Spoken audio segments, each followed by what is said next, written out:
Bueno, fenomenal. Muchas gracias, Lidia. Se escucha, ¿no? ¿Está funcionando el micrófono? Bueno, gracias, Lidia, y gracias a todos los organizadores, todos los ponentes y, por supuesto, a todo el público por hacer posible este encuentro, nuestro tercer workshop sobre bioética, deliberación y ciudadanía, ahondando, profundizando en estos temas que tan importantes son, que tanto nos interesan. Enseguida voy a dar paso a la mesa redonda, que bueno, yo creo que va a ser una antesala inmejorable para lo que luego vendrá la exposición, la ponencia de Diego Gracia, siempre generando expectación, hoy con su libro más todavía.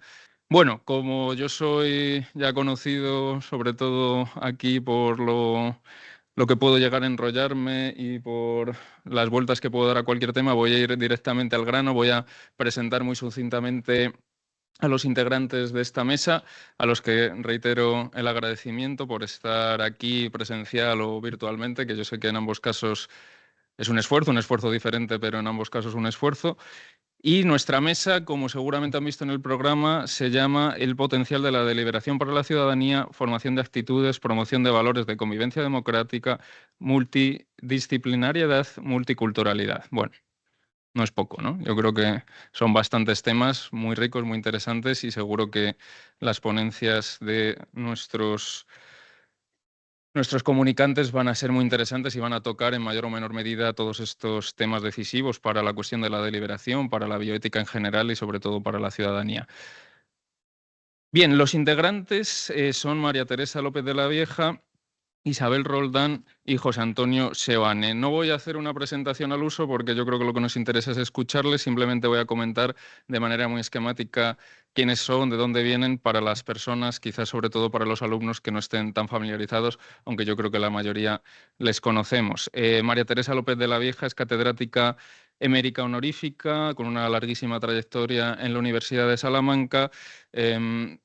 Va a hablarnos su ponencia, se titula Deliberación y Ciudadanía y, en fin, ha escrito muchos artículos, muchos libros, muchas publicaciones en torno a estos temas, por destacar algunos, pues su libro, yo creo que por todos conocido, de Bioética, Ciudadanía, Ética y Crítica Feminista, Bioética, Literatura, bueno, muchísimas aproximaciones a la bioética, muy enriquecedoras y siempre es un gusto escucharla. Enseguida la damos paso, que va a ser la primera en intervenir. Después hablará Isabel Roldán, también profesora de la Facultad de Filosofía de Salamanca, que nos va a dar una ponencia sobre las bases deliberativas de la bioética, claves del origen de la disciplina. Isabel es también una profesora con una trayectoria realmente interesante, con publicaciones como,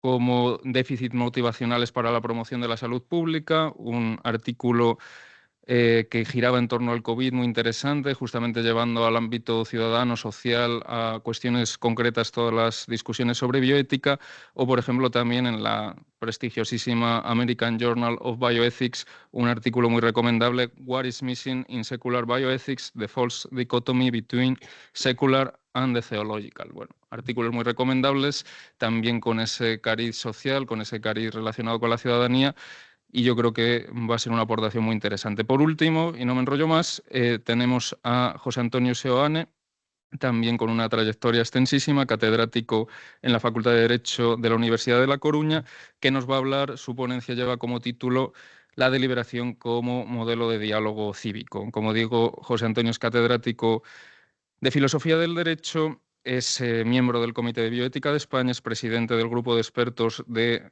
bioética de la Organización Nacional de Trasplantes, ha tenido y tiene diversos puestos de este tipo, lo que bueno, yo creo que da una muestra de su prestigio, de su presencia en estos debates y en estas organizaciones. Entre las publicaciones que podríamos destacar, las más recientes, sobre todo, tendríamos debates legislativos sobre la muerte digna y la eutanasia del 2022, y también relacionado con este mismo tema podríamos destacar fortalezas y debilidades de la regulación española de la eutanasia. También una reflexión quizás más por la vía del derecho, pero también con una fuerte impronta bioética. Bueno, no me enrollo más, como digo, vamos a empezar con María Teresa López de la Vieja, con esa ponencia titulada Deliberación y Ciudadanía, y una vez más, muchísimas gracias por colaborar en esta mesa.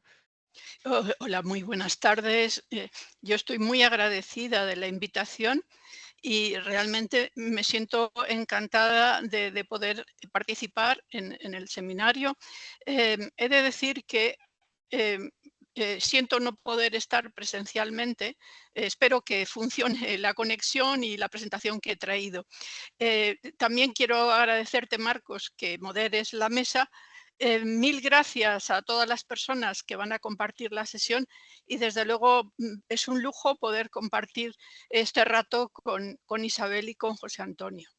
Mm, ¿Qué es lo que pretendo con la presentación? Bueno, algo muy sencillo.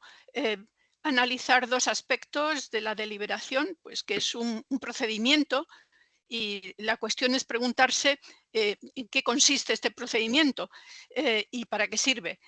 Una de las razones por las que en general creo que hay que hacerse esta pregunta es porque a veces utilizamos como si fueran sinónimos deliberación, argumentación, razonamiento, reflexión.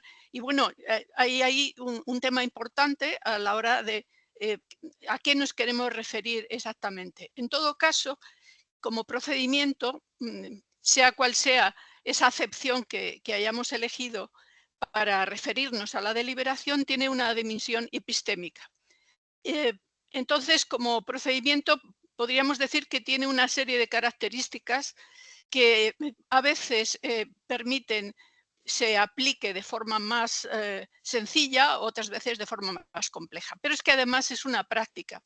Es una práctica directamente vinculada con la toma de decisiones y lo que hay que señalar es que estas decisiones pueden tener consecuencias tanto para las actividades de grupos o personas, pero también para las instituciones. Por supuesto que además de la dimensión epistémica, cuando entramos en el ámbito de la práctica, pues se comprueba que hay otras perspectivas que aparecen, por supuesto la perspectiva moral, la social y la política. Y lo destacable cuando se adopta este enfoque de ver la deliberación como tal práctica es que podemos darnos cuenta que esa complejidad y diversidad de lo que es en general la deliberación se multiplica porque hay variaciones cuando está vinculada a un procedimiento concreto que se utiliza en un marco, en una estructura, etcétera. Entonces, lo que yo quisiera plantearos es que precisamente por eso, porque funciona el procedimiento en distintas prácticas, pues sería conveniente reflexionar sobre cuál es el diseño o la planificación que se debería hacer cuando utilizamos la deliberación. Y esto está, por supuesto, ligado al tema de la formación. Es decir, qué tipo de formación habría que contemplar cuando hablamos de deliberación en estos dos sentidos, como procedimiento y como práctica.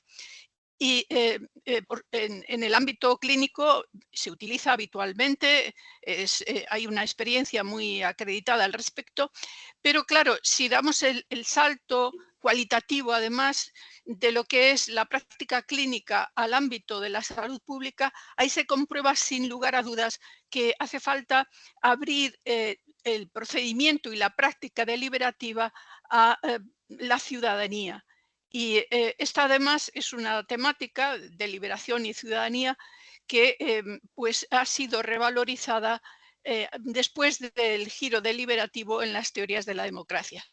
Entonces, bueno, solamente quiero plantear las líneas generales porque entiendo que es la deliberación sumamente interesante en distintos ámbitos y que requiere del trabajo colaborativo de especialistas tanto en bioética, en medicina, en filosofía, en derecho, etcétera, ¿no?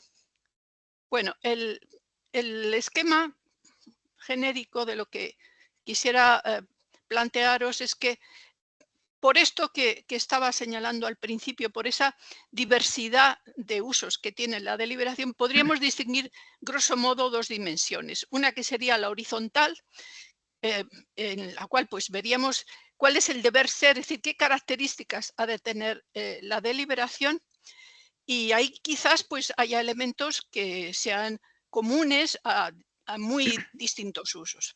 Pero ya cuando entramos en la deliberación como práctica, ahí ya tendríamos una dimensión diferente, vertical, por decirlo así, vinculada a marcos, a contenidos, actividades muy específicas en las cuales es necesario deliberar. Lo interesante es que se pueden utilizar simultáneamente estas dos perspectivas. Justamente las sesiones de ayer tarde pues incidían tanto en el aspecto procedimental como en el aspecto de aplicaciones en distintos marcos. Lo característico en general es que tiene la deliberación una dimensión epistémica. ¿En qué sentido?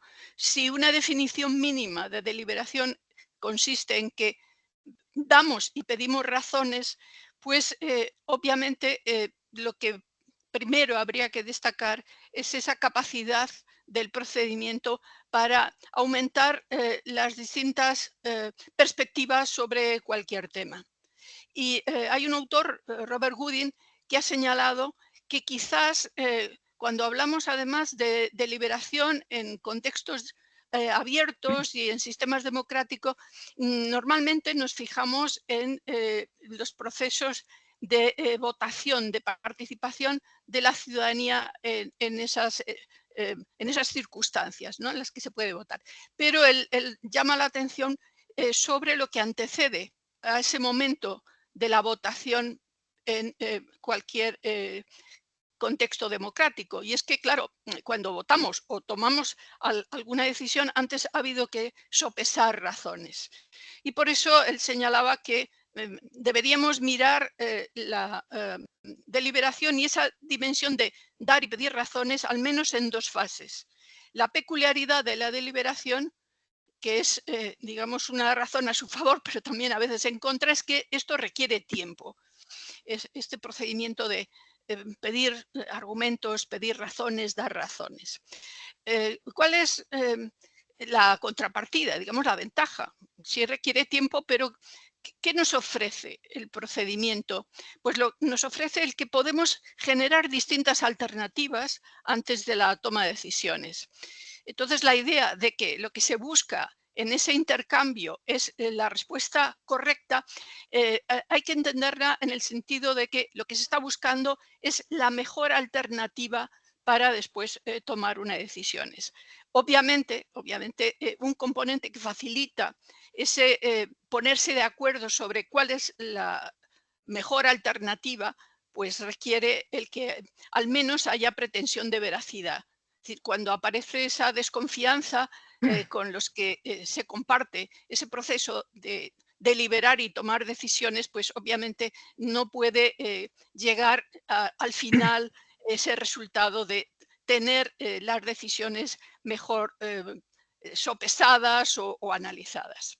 Entonces, lo importante es esto, ¿no? El que esa dimensión epistémica tiene que desembocar en un proceso de toma de decisiones, pero es el resultado de una secuencia de distintos momentos. Momentos que no tienen por qué estar protagonizados por las mismas personas. De hecho, este autor plantea lo que es la deliberación distribuida, que quiere decir que en este juego o comunicación de tipo cooperativo, pues se pueden dividir tareas, se pueden dividir etapas y en esta visión mucho más amplia y más compleja de lo que es la deliberación, pues obviamente hace falta introducir una planificación o un diseño. Entonces, de esta idea de que hay que llamar la atención sobre la dimensión epistémica y llamar la atención sobre el resultado que tiene que ser la toma de decisiones, y de esa apertura a distintos agentes y en distintos momentos, la conclusión primera sería esta, es que esto necesita planificación, necesita diseño. Y justamente una de las intervenciones de ayer, la de Taira, mostraba que hay una secuencia y hay un diseño para en el ámbito formativo, pues para introducir estos procesos deliberativos. Bueno, en primer lugar, claro, esta sería la dimensión básica, ¿no? Es un procedimiento, es un método. Y esto lo ha planteado ya hace tiempo Diego Gracia y ha señalado que este procedimiento tiene distintas fases, ¿no? que conocemos además, ¿no? Claro, si tomamos solamente esta línea, ¿no? deliberación como procedimiento, pues daría la impresión que es una cuestión sobre todo de tipo formal. Y sin embargo, cuando analizamos en qué se está utilizando, en qué casos se acude a deliberación, veremos, además de forma rápida, veremos que los contenidos son siempre sustantivos. Es decir, que esa primera parte que comentaba, que es horizontal, puede que no se vea de forma inmediata, que sí que tiene una serie de connotaciones prácticas, pero si entramos en los contenidos sobre qué se delibera y quién delibera, pues nos damos cuenta que todos esos temas que son sujetos de deliberación suelen ser sumamente relevantes. Un ejemplo que traigo aquí son las comisiones de verdad y justicia, o lo que se llama también de justicia transicional, que tiene este nombre precisamente porque el constituir estas comisiones e indagar qué ha sucedido durante etapas de violencia, guerra o vulneración de derechos, pues tiene como objetivo el poder transitar hacia otra etapa. Entonces, este trabajo de las comisiones de verdad y justicia transicional está vinculada a las políticas de la memoria y al debate y la deliberación en el espacio público. Bueno, con un objeto muy claro, y es que no se vuelva a repetir ese tipo de situaciones de violencia o de vulneración de derechos y poner un punto final a fases de impunidad de los victimarios, a los que se pide que den razones. Y este sería el valor epistémico, pero en ese proceso de pedir razones, pues hay un valor que es también moral y político. Y la segunda cuestión importante de estas comisiones de verdad y justicia transicional es que pone el acento en la escucha de la voz de las víctimas, en el reconocimiento del daño padecido y en el compromiso de una sociedad con esa reparación en la medida de lo posible del daño. Normalmente, como seguramente sabéis, nunca es satisfactoria por completo la labor de las comisiones que se encargan de este a veces muy difícil proceso de justicia transicional y de escucha a las víctimas, pero ahí se ve que efectivamente la deliberación es una cosa muy seria, que el contenido pues tiene trascendencia y que aun siendo pues un procedimiento que se aplica con bastantes limitaciones, allí donde pues se ha constituido alguna comisión de estas características, sí que han marcado un antes y un después. Y también hay que decir que donde no se ha hecho, a pesar de que sí que se pretendía salir de fases de violencia, de guerra y de vulneración de derechos, pues las consecuencias de no hacer pues han sido también importantes. La literatura al respecto es muy amplia y solamente quiero mencionar como ejemplo que estos autores, autora en este caso Amy Goodman y Thompson, pues que han defendido y siguen planteando la importancia de la deliberación en el ámbito de la bioética, se han ocupado específicamente de la deliberación también en los procesos de justicia transicional. Hay otros autores como Martha Minow y Dutoit que también han trabajado sobre ello. ¿Qué nos muestra estas formas de aplicar la deliberación? Pues ya nos muestra que así como tienen ciertas características los procesos de justicia transicional, cuando vamos a otro marco o a otro espacio, también cambia la deliberación. Y el segundo ejemplo son los comités de ética, en los que pues seguramente muchos y muchas de los que estáis en el proyecto vuestro y en estas sesiones, pues tenéis experiencia. Y claro, los comités de ética son parecidos, pero no deliberan de la misma forma. No es lo mismo el marco que ofrece la ética asistencial, los comités de ética asistencial, que los comités de ética de la investigación. Si bien el modelo puede ser similar, las competencias que se piden a los que integren ese proceso deliberativo no son las mismas y desde luego no es lo mismo la toma de decisiones en ética de investigación que en un comité de ética asistencial, que normalmente son comités consultivos. Pensad que esto se complica o se diversifica más si pasamos a los comités de ética del servicio público. E imagino que cuando se constituya alguna vez algún comité de ética de salud pública, pues habrá igualmente elementos muy distintos en cuanto a lo que serán las competencias de los que participen en los comités y también, por supuesto, en la toma de decisiones. Entonces, esto lo que nos muestra es que sí que es absolutamente relevante la parte, por así decirlo, vertical, esa estructura o ese marco en el cual se delibera. Y los procesos formativos para adquirir esas competencias o para simplemente participar en estos comités, pues también han de variar. Eso, digamos, por lo que se refiere al procedimiento. Y por lo que se refiere a la deliberación como una práctica, pues está muy claro que tiene que desembocar en una toma de decisiones, pero entre medias lo que se pretende al poner en marcha procesos de este tipo es tomarlos como si fuesen un mecanismo de cambio hacia mejor, ¿se entiende? Por ejemplo, pues a tener más opiniones o abrir más perspectivas sobre una temática y también cambiar actitudes. El tema de las actitudes lo mencionaban ayer en la primera intervención sobre esto de la formación y las actitudes y obviamente no se trata solamente de cambiar de eh, distintas ideas, sino cambiar también pues, el posicionamiento en torno a una temática. Entonces, Michael Neblo, por ejemplo, lo dice muy claro, dice, es que hablar importa en este sentido. Es un mecanismo que propicia el cambio. Y en cuanto a la toma de decisiones, pues lo mismo, ¿no? Ampliar la perspectiva pues, para mejorar el resultado, la toma de decisiones. O sea que en general la práctica lo que va buscando es eso, ¿no? El avanzar hacia una perspectiva mucho más amplia y más plural. Primera consecuencia entonces que podríamos sacar de esta doble mirada sobre lo que es la deliberación como procedimiento y como práctica. Pues la deliberación tiene esa flexibilidad como procedimiento para adaptarse a distintos marcos y ofrecer resultados distintos según cuál sea el marco.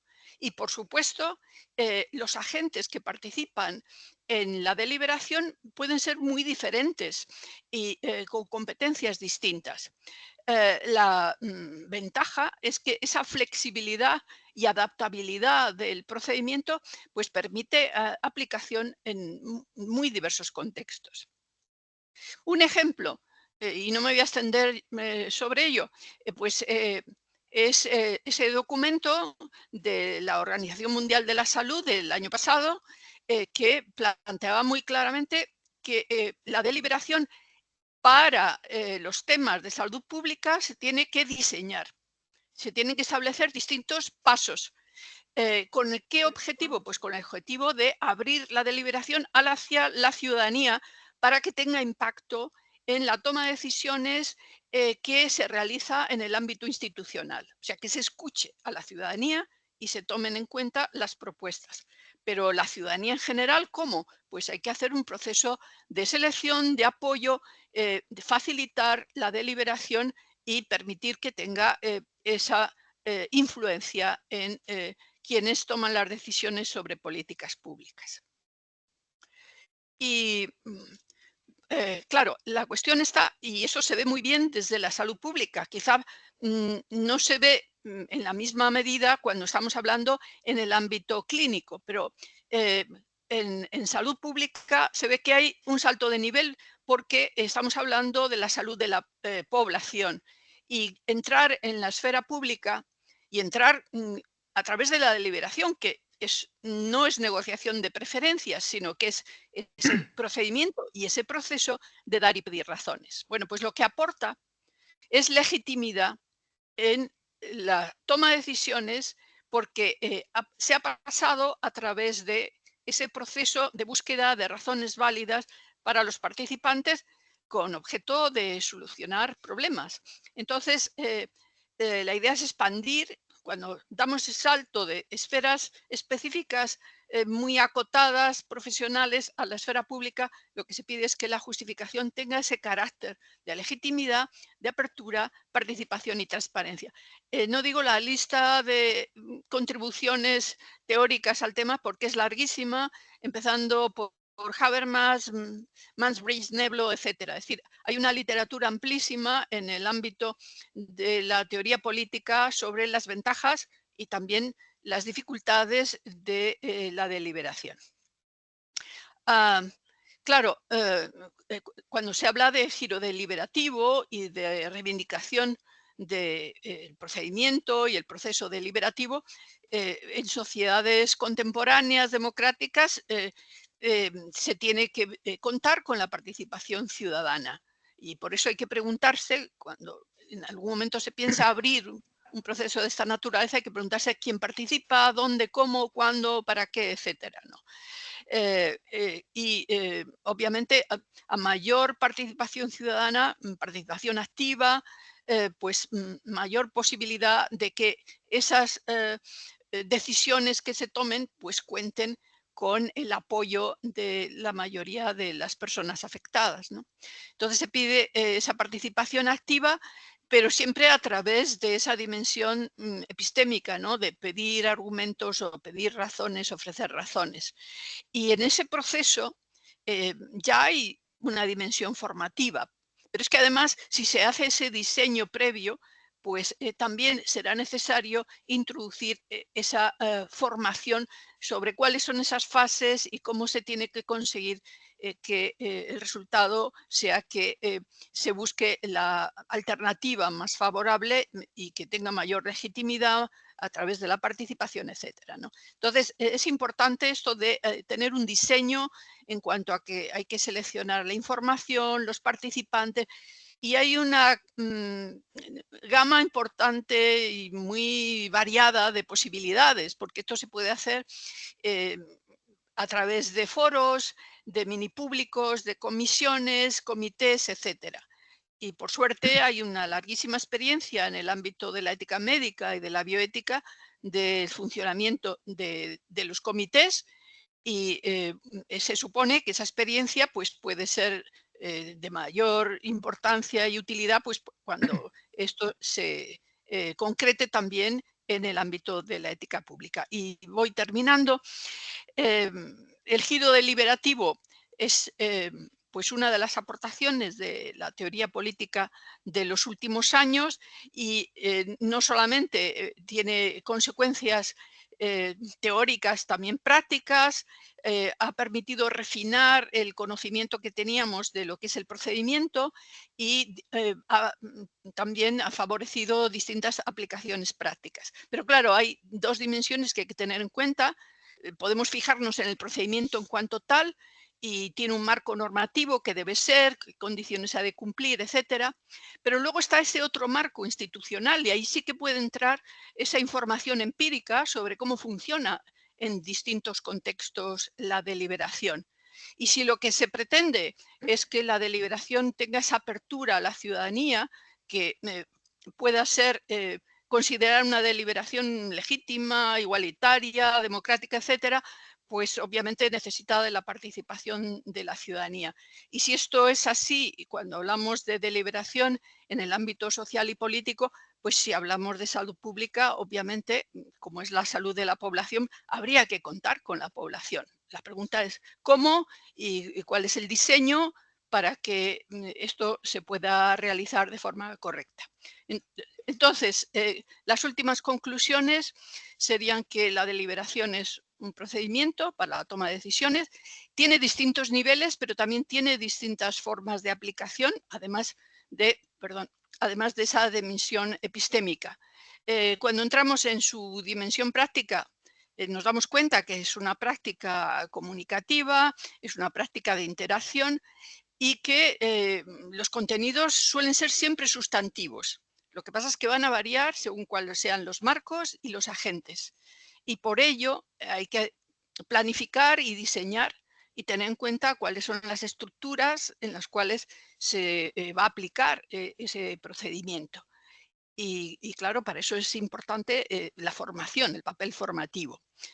Y si estamos pensando, además, en una esfera pública, pues la deliberación sobre cualquiera de los temas, bien sean temas de tipo social o político o relacionados con la salud, pues hay que contar con la ciudadanía. Y claro, esto es lo que se viene defendiendo desde la teoría política del giro deliberativo.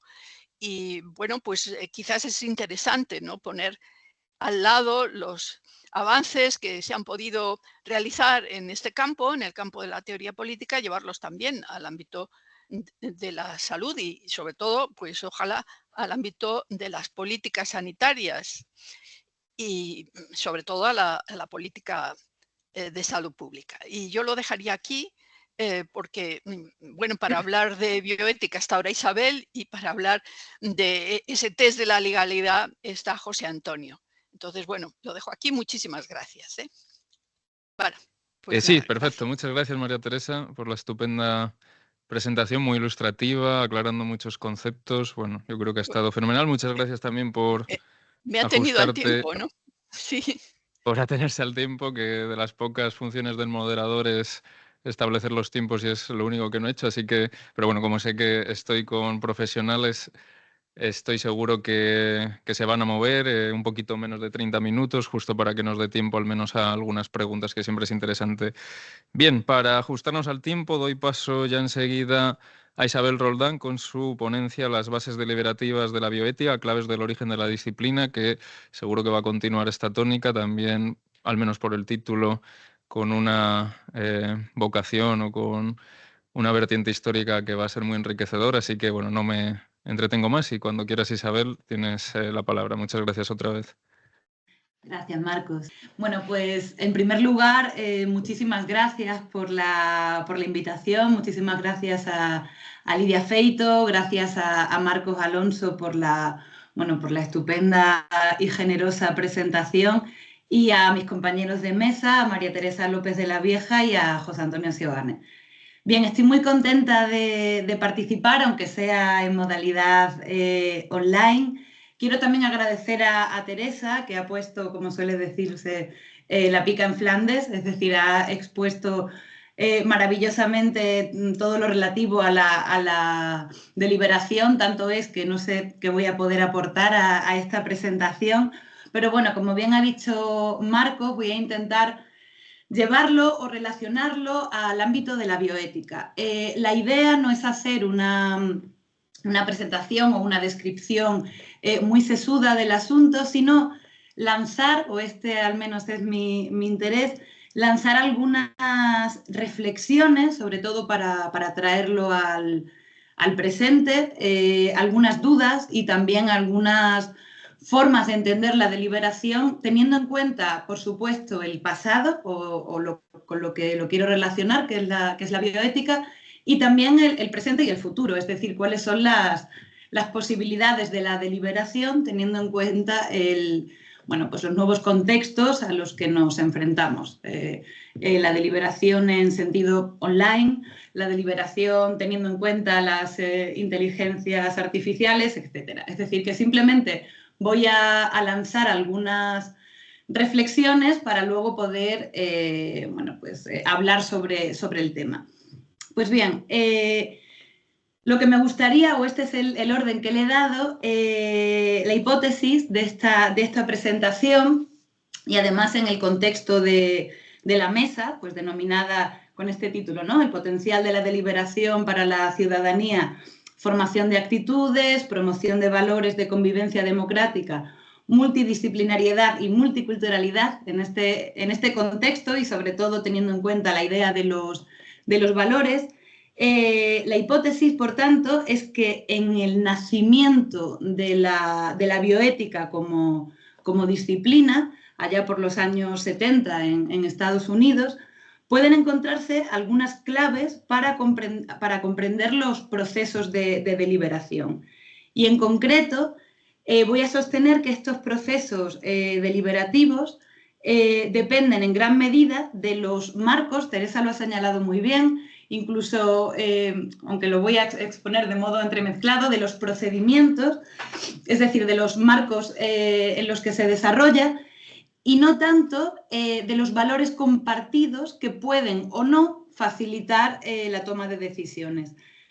En última instancia, lo que quiero es argumentar que la deliberación, y esto tal vez sea un poco problemático, no siempre debe concebirse como un modo de llegar a acuerdos, es decir, atendiendo a sus resultados, sino que lo más importante serían los procedimientos que aseguran el proceso infinito, reiterativo, que dicen Goodman y Thompson, de dar y exigir razones.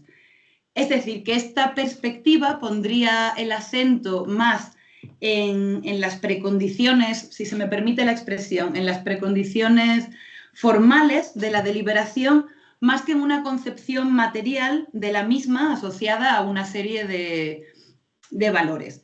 Y como señalan estas mismas autoras, el problema a veces con la deliberación es que puede hacer muchas cosas y puede servir para establecer marcos comunes, pero no puede hacer compatibles valores incompatibles. Bueno, es esta idea de la sustantividad de los valores y de lo problemático de ello lo que me interesa destacar de la deliberación.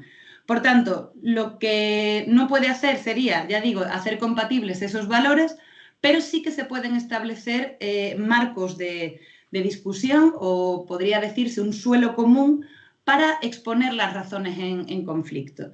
Y esto es lo que creo que es interesante tanto de la deliberación como de la disciplina de la bioética, que nació bajo la misma luz y los mismos problemas, ya digo, allá por los años 70. Pues bien, para desarrollar esta hipótesis, voy a dividir la presentación en tres partes. Bueno, la primera es la de la deliberación propiamente hablando. Quiero exponer las características, algunas definiciones canónicas de la deliberación, para sostener que el concepto o la densidad del concepto a veces hace que se solapen algunas de las características, y por tanto convendría atender a las distintas fases, esto también lo ha expuesto María Teresa, las distintas fases de la deliberación. En segundo lugar, o para justificar esta hipótesis de la deliberación, voy a exponer los elementos estructurales y las fases que posibilitaron el desarrollo de la disciplina de la bioética en los orígenes, y dividiré esta descripción en los elementos institucionales, es decir, qué comisiones, qué órganos se desarrollaron y qué principios dieron lugar a la disciplina. Y por último, muy brevemente, lanzaré una brevísima reflexión para el presente, ¿no? Cómo comprender en la actualidad o cómo nos puede servir la deliberación, teniendo en cuenta todo esto, en el presente, en un contexto que podríamos, pues decir que es un contexto polarizado en sentido amplio. Pues bien, simplemente para comenzar, el concepto de deliberación, como se sabe, se ha definido de tantas y tan múltiples maneras que resultaría casi imposible establecer un mapa conceptual con cierto rigor, al menos para que nos oriente. Y bueno, a pesar de ello, sí que creo que se pueden señalar algunas definiciones más o menos canónicas de la deliberación, cuyas referencias comunes sí que podrían establecer una hoja de ruta para orientarnos en este concepto. Y en este sentido son famosísimas las definiciones o reflexiones sobre deliberación de estos autores. Bueno, ya se han señalado, pues creo que todos ellos, Goodman y Thompson, por supuesto Habermas, Elster en la democracia deliberativa, Drisek, es decir, que son de sobra conocidos los teóricos y teóricas de la deliberación. Lo que me interesa, ya digo, es capturar pues, algunas de estas definiciones que he traído para que podamos compartir y de las que podemos sacar luego alguna serie de elementos comunes. Bueno, en primer lugar, la definición de Drisek, una comunicación mutua que implica sopesar y reflexionar sobre preferencias, valores e intereses respecto de asuntos de interés común. En segundo lugar, la definición de Habermas, que conecta de alguna manera con la ética del discurso, en la medida en que la deliberación obtiene precisamente su fuerza legitimadora de la estructura discursiva de una formación de la opinión y la voluntad que solo puede cumplir su función sociointegradora gracias a la expectativa de calidad racional de sus resultados. En este caso, la deliberación estaría más relacionada, y este aspecto es el que me interesa y que voy a comentar luego, con esta estructura discursiva, esta posibilidad de dar y exigir razones más que en el contenido o el objetivo de esas razones. Bueno, lo veremos luego, pero simplemente lo voy señalando. En tercer lugar, bueno, la definición que da Elster a propósito de, bueno, dice, todos estamos de acuerdo, creo, en que la noción de, en este caso, de democracia deliberativa, lo conecta, como bien ha mostrado María Teresa, con con la esfera pública y el desarrollo de la democracia. Esta noción incluye una toma de decisiones colectiva con la participación de todos aquellos que serán afectados por la decisión o de sus representantes. Este es el aspecto democrático. Y a su vez, se divide en este sentido lo democrático y dice ahora, y a su vez, todos coinciden en que esta decisión debe ser tomada mediante argumentos ofrecidos a y por los participantes que están comprometidos con los valores de racionalidad e imparcialidad. Y este es el aspecto deliberativo. Bueno, y por último, por ir avanzando, dicen Guzmán y Thompson que en el núcleo de la democracia deliberativa se encuentra la idea de que los ciudadanos y los funcionarios deben justificar cualquier demanda de acción colectiva presentando razones que puedan ser aceptadas por quienes están obligados por la acción.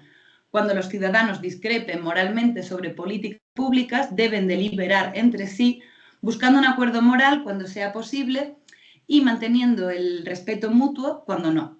Bueno, todas estas definiciones, como se ve, hacen que el concepto mismo de deliberación se convierta en un concepto denso, ¿no? o saturado de distintos significados.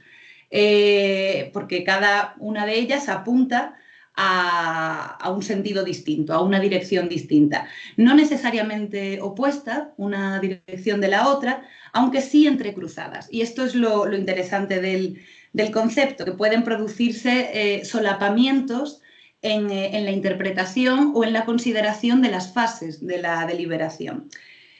Sí, no te preocupes. Vale. Bueno, decía que el concepto es muy denso y que conviene pues, establecer que sea en aras de la claridad metodológica, pues los distintos elementos que podrían servir para identificar este concepto.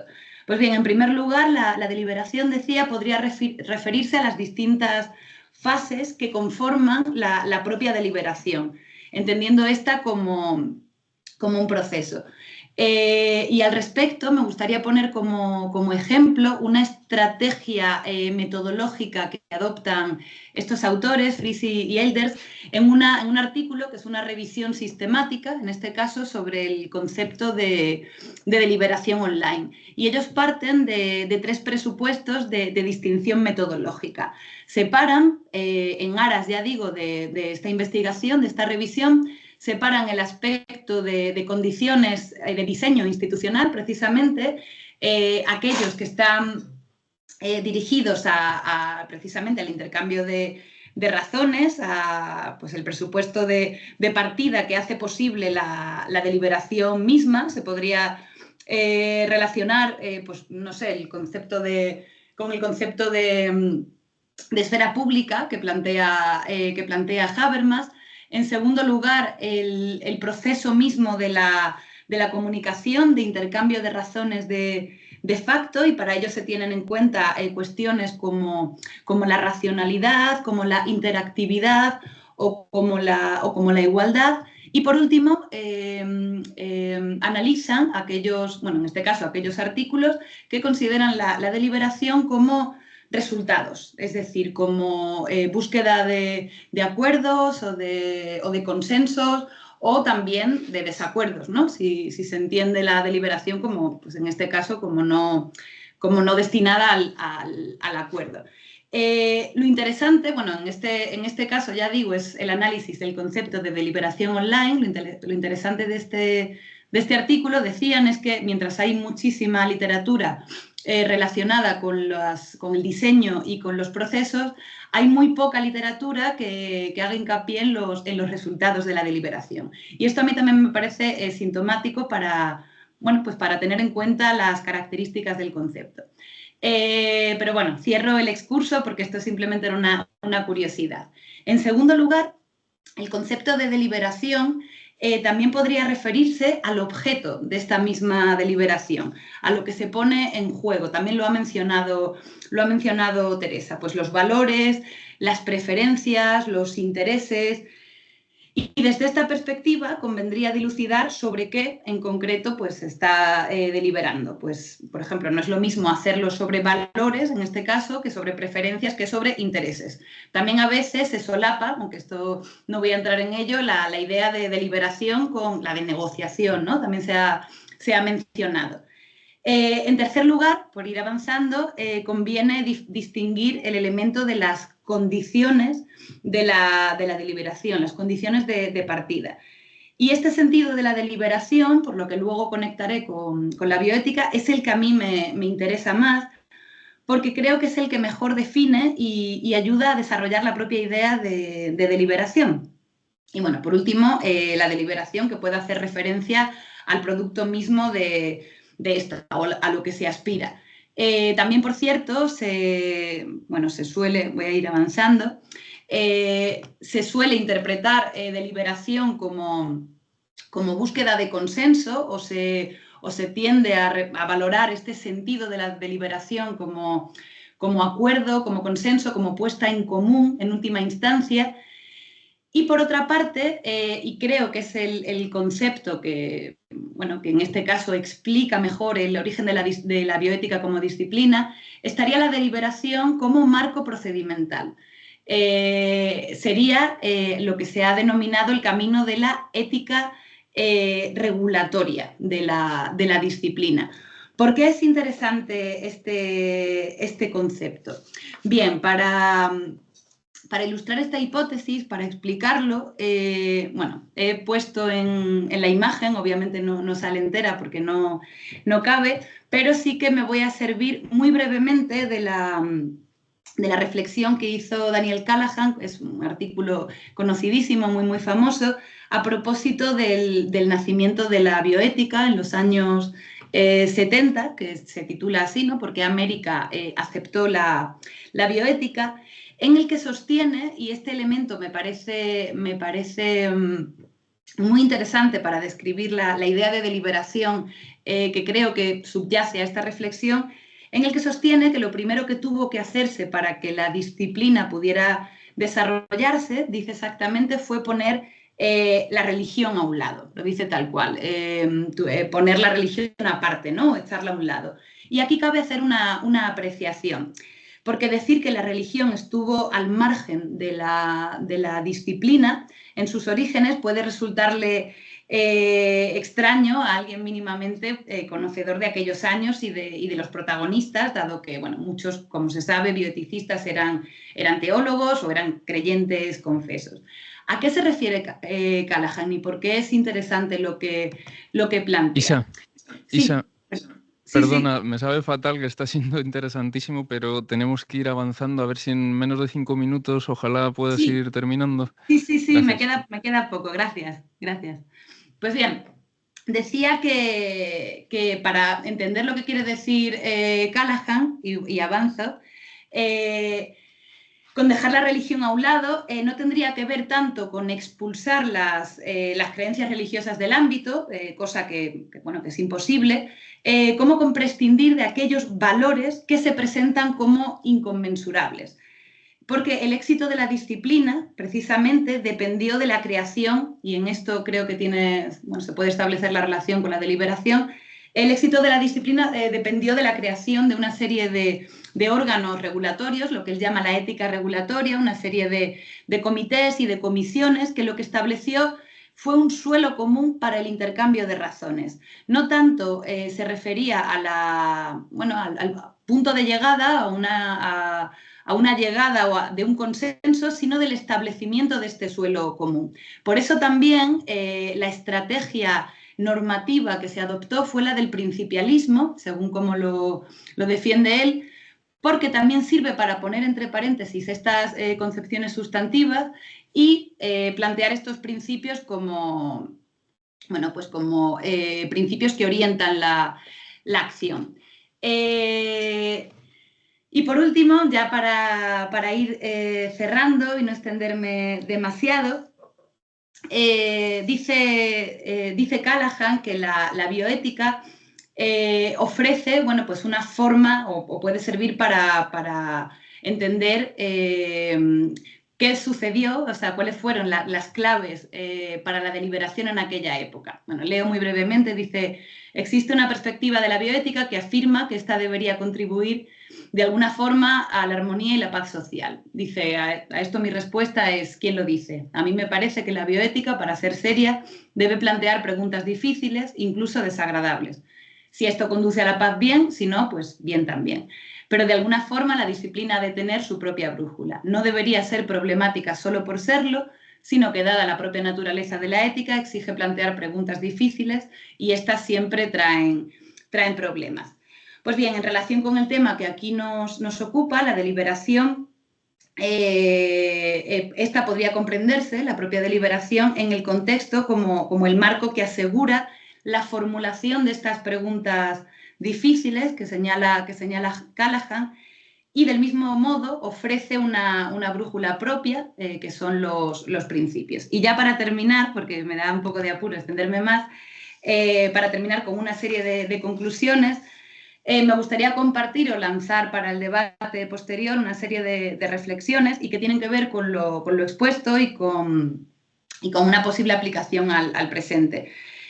Claro, en contextos de polarización como los actuales, estoy pensando en los contextos mediáticos, digitales, etcétera, ¿cuáles deberían ser los elementos comunes que posibiliten o sobre los que se asiente la deliberación?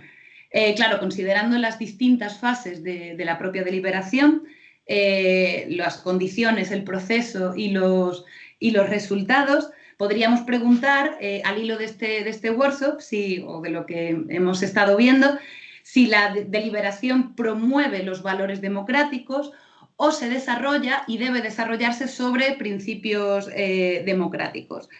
Parece una pregunta un poco capciosa, rebuscada, pero lo que quiero poner sobre la mesa es si planteamos la deliberación como un principio o fin de trayecto, o bien como un suelo común desde el que empezar a hablar, digámoslo así, un suelo común en el que se puedan poner nunca mejor dicho, en común o en conflicto, valores, principios, etcétera. Y ahora sí, con esto, disculpad si me he pasado un poco, muchas gracias. Gracias, Marcos.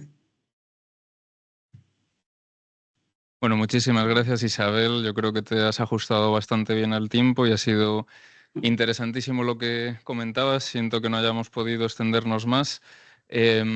Gracias también a María Teresa y a Isabel por la referencia constante a mi persona, ¿no? Que no han dejado de hablar de los marcos. Y yo se lo agradezco, no es habitual en estos contextos este tipo de referencias.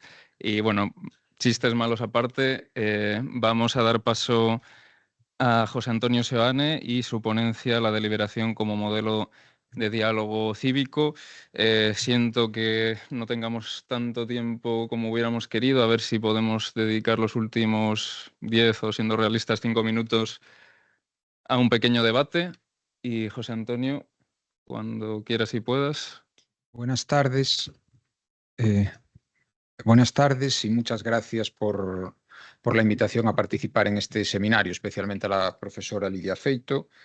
Gracias también al moderador por la presentación y la gestión de la mesa y a mis dos compañeras de mesa. Yo intentaré ir aún más rápido y si queda algo por desarrollar y quizás interesa, lo podemos hacer en el diálogo posterior, pero desde luego es preferible escuchar más voces. 3 partes muy sencillas de entender. ¿Qué modelos de diálogo, cómo podemos clasificar en cierto modo los diálogos y cuál sería el correspondiente al diálogo deliberativo? Sería el segundo paso. Y finalmente, cómo enlazar esos modelos de diálogo vinculados con la deliberación en una concepción de la ciudadanía, concepción política y también una concepción, o sea, no solo una concepción cívico-social, sino también una concepción política. Hay un texto de Josep Aguiló, un colega de la Universidad de las Islas Baleares, que califica o clasifica una serie de modelos de diálogo y argumentación, dice él, que no voy a desarrollar. ¿Qué es importante tener en cuenta? Porque la deliberación es un modo específico de diálogo, no es un diálogo más. Hay otras fórmulas que él denomina aquí, bueno, disputa, controversia, negociación o debate consexual. Pero la deliberación es un modo específico de diálogo y creo que de todos ellos es realmente el que nos interesa para construir un determinado concepto y una determinada práctica de la ciudadanía, que es la deliberación. Acierta él al calificar los otros modelos de diálogo, creo que se queda corto con la deliberación. La deliberación tiene unas características un poco más precisas y, por tanto, sirva esta tabla, de cierto modo, para que se vea que no hay un único modo de dialogar, sino distintos, pero el que nos interesa es la deliberación. Primero, la deliberación es un diálogo genuino, algo que me parece cuestionable respecto de los modelos anteriores. Yo no creo que la disputa como tal sea a veces un diálogo en este sentido, ¿no? Un intercambio de palabras, argumentos o razones. Y en particular es un diálogo con 2 características, utilizando un poco la clasificación anterior. Es un diálogo cooperativo, y por tanto sin cooperación no hay deliberación. Eso significa dar razones y escuchar las razones de las demás. Habrá argumentos que ya se han escuchado en las 2 intervenciones anteriores. No es un diálogo conflictivo y por tanto es un diálogo que lo que persigue es justamente la armonización, es todo lo contrario. Y esto además creo que está muy presente también en el procedimiento deliberativo desarrollado por Diego Gracia. Aunque habla de conflictos de valores, aunque habla de conflictos de deberes, en realidad es un método, es un procedimiento armonizador, que lo que busca es justamente la síntesis en esos valores aparentemente en conflicto a través de los pasos intermedios y después del curso óptimo. Por tanto, no es la deliberación un modelo que se enfrenta a la polarización en ese sentido, porque busca la armonización. Por tanto, sin cooperación no hay deliberación. Y en segundo lugar, es un diálogo temático. Es un diálogo en el que no hay protagonismos individuales, sino que el objetivo es un tema común, no las personas. Esto tiene que ver con modelos como el debate consensual, la negociación o la disputa, donde las personalidades o las características de la persona que interviene tienen prevalencia muchas veces sobre el tema. Quedémonos, por tanto, con esto. No utilizamos argumentos de autoridad, todos los argumentos se critican, diálogo cooperativo y diálogo temático. En concreto, se ha dicho de nuevo, dar razón de las propias perspectivas y responder a las razones dadas por otros. Esto exige accesibilidad, poder comprender esas decisiones, calidad moral, en la medida en que se puedan universalizar, respeto, y es importante este término del respeto, que es más allá de la tolerancia. La tolerancia significa resignarse a que las otras personas tienen una opinión distinta. El respeto significa valorar positivamente la existencia de opiniones distintas. Y por tanto, no hay ningún problema respecto del disenso. Al contrario, el disenso forma parte de los procesos deliberativos. Y para eso se exige, claro, libertad e igualdad de cualquier persona que argumenta y de los propios argumentos. Y la revisabilidad. Claro. ¿Esto qué exige? Una argumentación libre e igual. La libertad e igualdad respecto de las personas, todos pueden participar, todos deben participar y nadie puede ser obligado a participar, y lo mismo respecto de los argumentos. Todos los argumentos pueden y deben ser considerados, no hay ninguna exclusión a priori de ninguno y todos merecen ser sometidos a escrutinio público, a crítica. Por tanto, el resultado va a ser una decisión prudente y razonable, como se nos ha enseñado. No hay opciones apodícticas, no hay decisiones a priori, no hay certezas absolutas. Sintetizando la tabla anterior, vemos que la deliberación podría tener, si utilizamos el sistema o la metodología de los tipos ideales de Weber, tendríamos un tipo ideal de deliberación y un tipo ideal de diálogo no deliberativo, que podríamos hablar de diálogo agonal o de lenguaje agonal más que de diálogo. El lenguaje deliberativo es un lenguaje racional, luego lo detallaré un poco más, y razonable.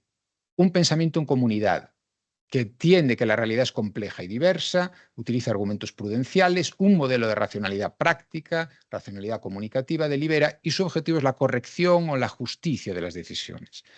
El lenguaje agonal es un lenguaje muchas veces emotivista, es un pensamiento más individualista que simplifica la realidad y que polariza esa realidad y por tanto los argumentos, que emplea un modelo de racionalidad técnica o instrumental o estratégica que no es tanto una cuestión de diálogo deliberativo, sino de negociación, que por tanto no maneja valores sino intereses, y cuyo objetivo no es tanto la corrección o la justicia cuanto la eficiencia del proceso. Bueno, valga como marco. ¿Qué es el diálogo deliberativo entonces?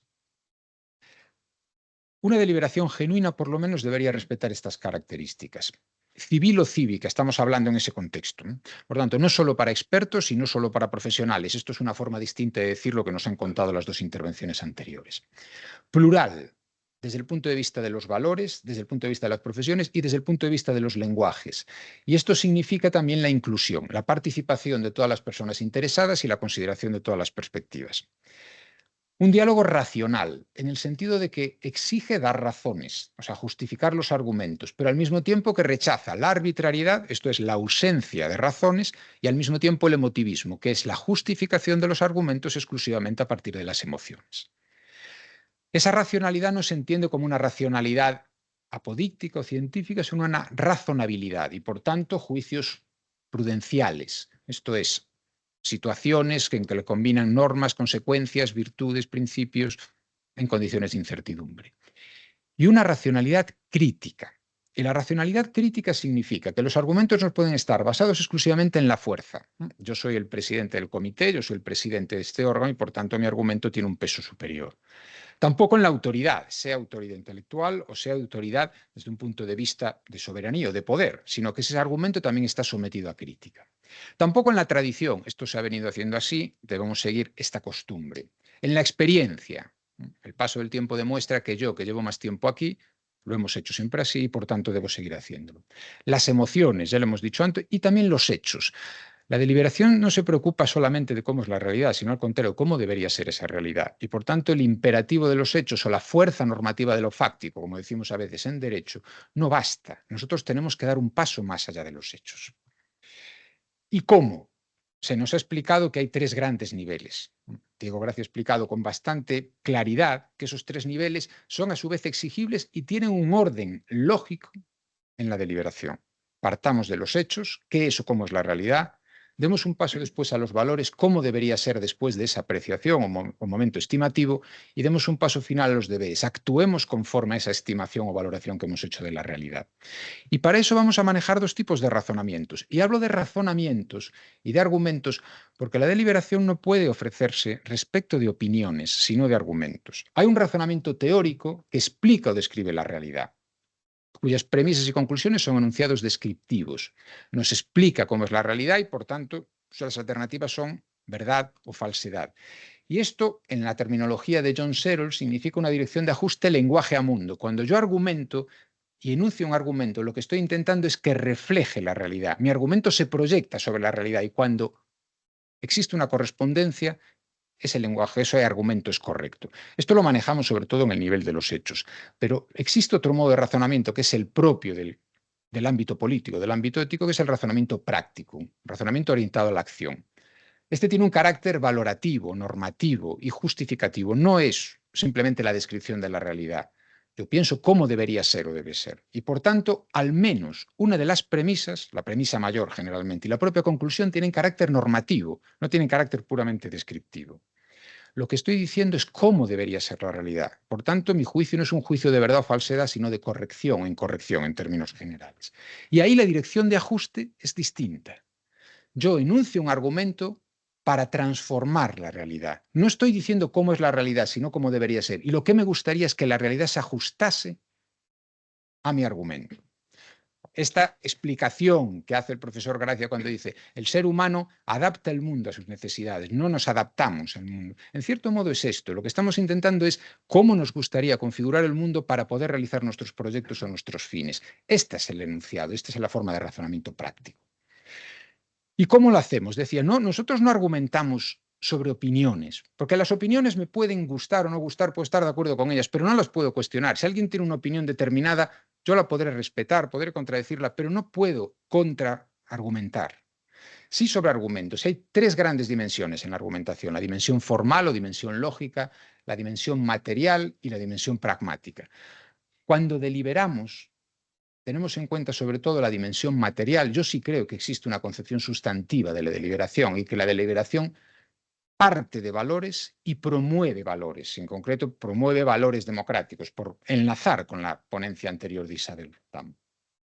Pero tiene también una dimensión pragmática que tiene que ver con la retórica, no entendida como forma prioritaria dentro de la deliberación. Creo que prima la dimensión material, pero sí hay que tener en cuenta esa dimensión pragmática también, y la dimensión formal en cuanto a la corrección de la formación de los argumentos. Claro, ¿qué pasa? Que hay riesgos al deliberar. Esto se ha explicado a través de los sesgos, pero en el ámbito cívico-político creo que hay riesgos específicos. Uno, el sesgo de confirmación, que en realidad conduce a no deliberar y simplemente a ratificar la posición que es el punto de partida. El sesgo de conclusión, que es lo contrario, alcanzar el punto de llegada sin deliberar propiamente. El sesgo de disponibilidad, que significa fragmentar la realidad de acuerdo con mis intereses o mis preferencias o mis argumentos para alcanzar la conclusión que yo deseo. Bueno, el efecto halo, la heurística del afecto, la cascada de conformismo y la polarización de grupo. No los detallo ahora, pero tienen que ver tanto con los argumentos como con las actitudes deliberativas. Y otro problema muy serio es la confusión de los modos de razonamiento. Exigir en el razonamiento práctico un modelo de razonamiento que nos lleva a una lógica apodíctica, a un carácter dilemático, a pensar que solo hay un resultado correcto posible en los procesos deliberativos y a pensar que se puede demostrar. La deliberación forma parte de la columna de la derecha, emplea una lógica dialéctica, se realiza en condiciones de incertidumbre, pero también de libertad, no de necesidad, y esto es muy importante. Tiene carácter problemático y, por tanto, hay múltiples opciones y varios resultados correctos posibles que dependen del contexto, y exigen decisiones prudenciales que se apoyan en la discrecionalidad, esto es, en la facultad de tomar decisiones en esas condiciones, pero justificadas racionalmente, y que se distingue, por tanto, de la arbitrariedad. ¿Por qué deliberamos al final? Bueno, hay tres grandes tipos de beneficios, yo creo, en la deliberación. Beneficios epistémicos, beneficios éticos y beneficios políticos. Algunos ya se han contado aquí, lo que estoy simplemente sistematizándolo y siguiendo también parte de los autores que se han mencionado, Jürgen Habermas, Jane Mansbridge, etc. Desde el punto de vista epistémico, proporciona nueva información y facilita la coordinación. Estamos hablando de sociedades plurales. Reduce la manipulación y el engaño. Mejora la comprensión de diferentes perspectivas y valores, anima a examinar las realidades de perspectivas distintas y estimula una comprensión de problemas de interés común, no solo de intereses particulares. Por tanto, desde un punto de vista del conocimiento, la deliberación beneficia esos diálogos. Promueve el respeto mutuo, esto y es promover un valor ético ya. Promueve y exige igualdad y libertad, de nuevo, dos valores propios de la deliberación, y contribuye a reflexionar más allá de la propia individualidad y favorecer la búsqueda de un interés y del bien común. Y desde un punto de vista político promueve procesos igualitarios e inclusivos y, por tanto, tiene una vocación de universalidad, una vocación de universalizabilidad. Permite expresar el reconocimiento, la justicia como reconocimiento, aparece aquí, dar voz a las minorías o, en principio, grupos excluidos. Aumenta la representatividad de los argumentos y políticamente eso es relevante, favorece el compromiso público y refuerza la legitimidad de las decisiones. Si esta deliberación, como tipo ideal o como modelo ideal, se traduce en un modelo de ciudadanía, tendríamos algo parecido en sus rasgos, no en su plasmación histórica, en ese modelo del discurso fúnebre de Pericles. Emplear argumentos, palabra y razón, emplear lenguaje, o emplear deliberación sin más para orientar la acción, una educación orientada a la excelencia, al desarrollo de las virtudes, igualdad ante la ley, que es un buen punto de partida aunque sea insuficiente, igualdad de palabra y participación política, la isegoría, libertad a la hora de argumentar, incluso la parresía, podríamos decir, y esto daría lugar a un modelo de democracia deliberativa que no nos interesa en su plasmación histórica, sino en las condiciones para que se dé. ¿Cuál es el problema de la ciudadanía como tal? Que para conseguir que eso se plasme en la realidad necesitamos un procedimiento, un método que nos permita poner fin a ese intercambio de razones. Esto, en cierto modo, buscar una respuesta que tenga carácter institucional. Y creo que la más perfecta que tenemos hoy día, al menos en las sociedades occidentales, es el Estado democrático de derecho. porque el Estado democrático de derecho tiene una concepción del poder y de la política como realización del bien común. Es decir, el poder es un instrumento, no un fin. El objetivo de la política no es la acaparación del poder, no es el acaparamiento, no es la ampliación, sino la utilización para alcanzar ciertos fines valiosos. Y eso significa someterlo al derecho, entre otras disciplinas, derecho que a su vez está sometido a otras disciplinas prácticas. El imperio de la ley, la separación de poderes, control de la administración, y no solo procedimientos, sino también contenidos. Y esos contenidos es lo que llamamos hoy día derechos fundamentales y libertades públicas. En particular, 4 valores, creo: dignidad, libertad, igualdad y justicia. Y esto exige no pensar que el Estado de Derecho es una respuesta jurídica, sino que es una respuesta propia de la filosofía práctica: política, ética y derecho. La ética aporta legitimidad al modelo. El derecho institucionaliza esa legitimidad a través de la legalidad, y la política debería garantizar la eficacia de la realización de esos valores a través del derecho. Muchas gracias. Fenomenal. Muchísimas gracias, José Antonio. Es increíble decir tantas cosas con tanta claridad y en tan poco tiempo. Gracias a esa brevedad tenemos unos 10 minutos, quizás un poquitín más para preguntas. Yo tendría muchas, como siempre, pero lo ideal es que el público pues, tenga ahora la oportunidad de intervenir, de hacer los comentarios, preguntas que estimen oportunos. Así que no sé si alguien se anima a romper el hielo. Pues muchas gracias. La verdad es que, como siempre, ha sido magnífico escucharos y aportáis muchas ideas. Efectivamente, podríamos dialogar mucho rato, pero yo os quería plantear, en realidad es casi la misma pregunta para los tres, ¿no? A mí me preocupa el elemento, digamos, subyacente que creo que está detrás de todo esto, que es un elemento educativo, ¿no? Es decir, al final, ese giro deliberativo, ¿no?, que nos recordaba, por ejemplo, Teresa, realmente es un giro, ¿cómo diría?, procedimental, es decir, porque se pretende utilizar el procedimiento de la deliberación como un sistema que nos permite tomar mejores decisiones en ámbitos de salud pública o en ámbitos de otras búsquedas del bien común, o porque realmente la sociedad ha cambiado, porque realmente tenemos ciudadanos mejor formados que son más capaces de poder participar y de poder, por tanto, expresar sus intereses y sus preferencias, ¿no? Y lo enlazo también con lo que comentaba Isabel, ¿no? Es decir, comentabas que más bien la deliberación al final, más que un punto de partida, un punto de llegada, lo interesante es el proceso, ¿no? Claro, si es un proceso, a lo mejor es que también, y esto también Diego Gracia lo ha dicho 1000 veces, en ese proceso aprendemos, ¿no? Es decir, que la deliberación efectivamente no solamente nos sirve para llegar a algo, pero hay que aprender a desarrollar de alguna manera ese proceso y a tener esa, llamémosle, mentalidad abierta como para que a uno le transforme el proceso, ¿no? Y finalmente a José Antonio un poco en la misma línea, ¿no? Es decir, con todos estos sesgos que nos has comentado, con todos estos riesgos, con todos estos peligros que parece que puede tener la deliberación, ¿estamos realmente capacitados? ¿Cómo podríamos capacitar mejor a los ciudadanos? Porque es verdad que ese Estado democrático de derecho de alguna manera marca un espacio en el que la deliberación es posible, pero la cuestión es cómo hacer que efectivamente los ciudadanos se sientan implicados y que puedan participar de una manera efectiva y real en esos procesos deliberativos, ¿no? Muchas gracias. Bueno, pues quien quiera empezar a responder. José Antonio, Isabel, María Teresa. Bueno, como el último interpelado eres tú, José Antonio, ¿quieres quizás? Sí. ¿Cómo lo podemos hacer? No lo sé. ¿Cómo lo deberíamos hacer? Sí. Sobre lo que hemos dicho, desde luego, es un proceso, pero es un proceso transformador también. Y en ese sentido me parece que reducir la deliberación a procedimiento es un error.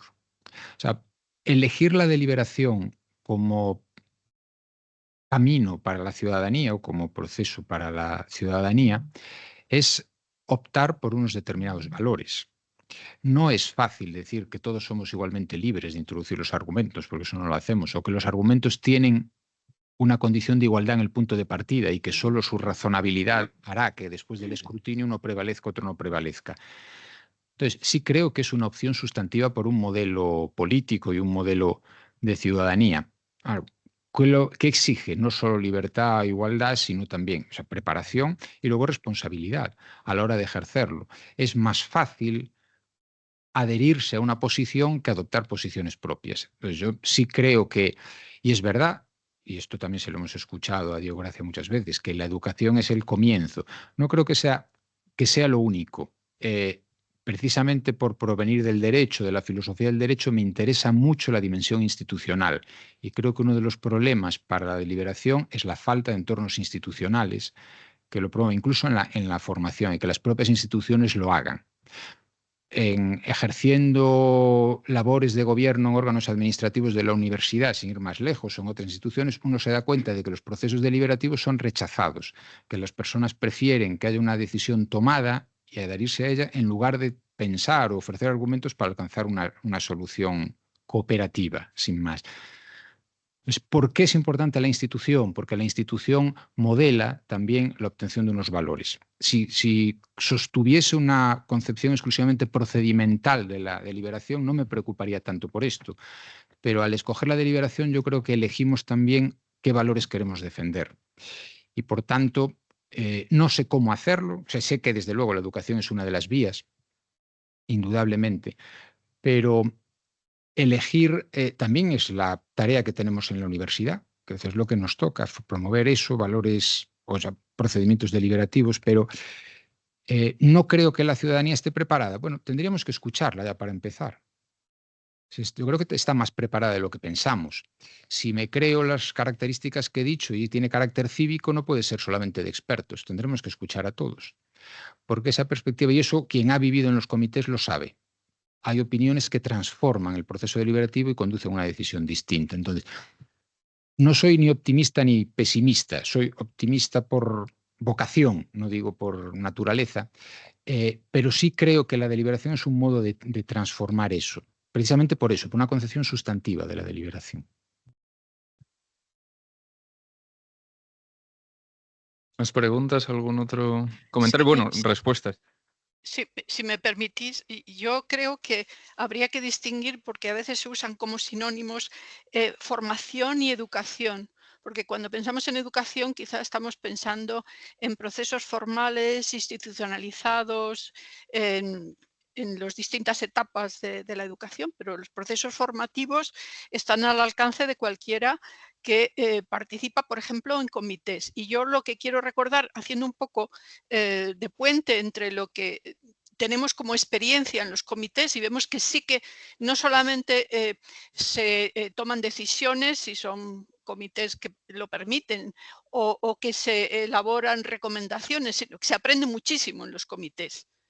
Y sobre todo si son interdisciplinares y plurales. Pero solamente quiero recordar que entre las instituciones y los ciudadanos a título individual existe lo que se llama el tercer sector, las asociaciones.